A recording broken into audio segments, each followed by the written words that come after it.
Patuloy na pinag-uusapan sa showbiz ang umano'y namumuong relasyon ni Kim at Paolo matapos mapansin ng fans ang ilang pagiging close sa ilang proyekto at public appearances.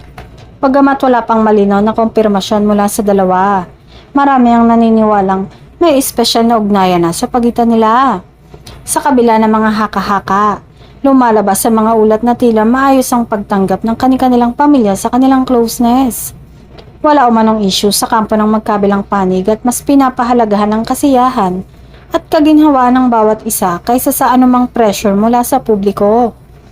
Dagdag pa ng ilang obserbasyon mula sa mga taga-subaybay.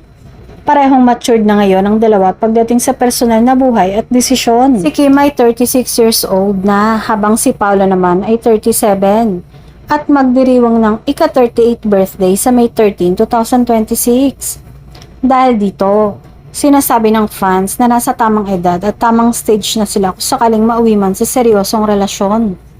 Para sa marami, mahalagang faktor ang pagiging mature ng dalawa kahit mas maingat na sila sa kanilang relasyon sa buhay pag-ibig. Hindi na raw ito tulad ng mga nakaraang taon kung saan mas mabilis ang desisyon ng mga artista.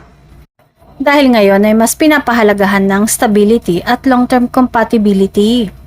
May mga tagahanga rin na nagsasabing bagay na bagay ang dalawa hindi lang sa screen kundi maging sa totoong buhay.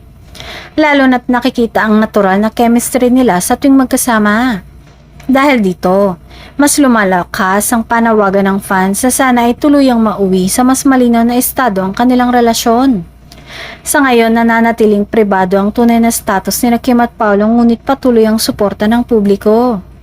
Kung mauuwi man ito sa seryosohan, marami ang naniniwalang nasa tamang edad, tamang panahon at tamang maturity na ang dalawa para sa mas malalim na commitment.